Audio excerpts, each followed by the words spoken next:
سورہ یوسف کے اسباق۔ اللہ نے حضرت یوسف کو بادشاہی کا خواب دکھایا۔ والد کو بھی پتہ چل گیا ایک موجودہ نبی ہے تو دوسرا مستقبل کا نبی ہے، مگر دونوں کو ہوا نہیں لگنے دی کہ یہ کیسے ہوگا۔ خواب خوشی کا تھا مگر چکا غم کا چلا دیا۔ یوسف چند کلومیٹر دور کنویں میں پڑا ہے، خوشبو نہیں آنے دی۔ اگر خوشبو آ گئی تو باپ ہے رہ نہیں سکے گا، جا کر نکلوا لے گا، جبکہ بادشاہی کے لیے سفر اسی کنویں سے لکھا گیا تھا۔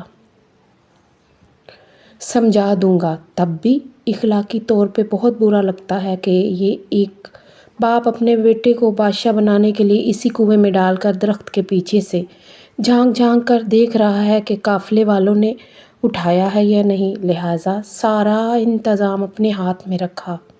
اگر یوسف کے بھائیوں کو پتہ ہوتا کہ ایسے کنویں میں گرانا بادشاہ بنانا ہے اور وہ یوسف کی مخالفت کر کے اصل میں اسے بادشاہ بنانے میں اللہ کی طرف سے استعمال ہو رہے ہیں، تو وہ ایک دوسرے کی منتیں کرتے کہ مجھے دھکا دے دو۔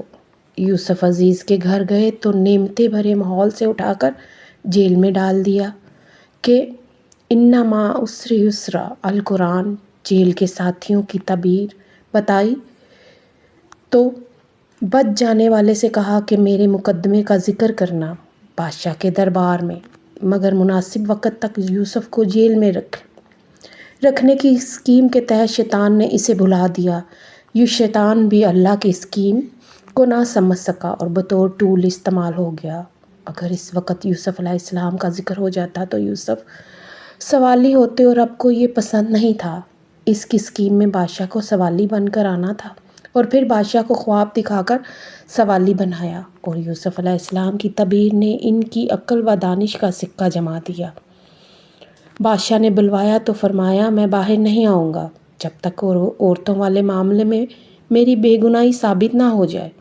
عورتیں بلوائی گئیں، سب نے یوسف کی پاک دامنی کی گواہی دی، اور مدیہ عورت نے بھی جھوٹ کا اعتراف کر لیا۔ قرآن منظر کشی کرتا ہے کہ یوسف علیہ السلام دربار میں نہیں لائے گئے بلکہ آزاد حیثیت میں خود دربار میں تشریف فرما ہوئے۔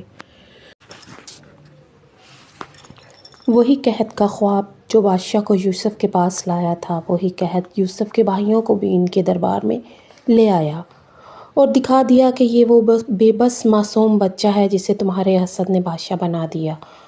بھائیوں کے منہ سے کہلوایا کہ آپ کو ترجیح دینا ہمارے والد کا قصور نہیں تھا بلکہ اللہ نے ہی آپ کو ہم پر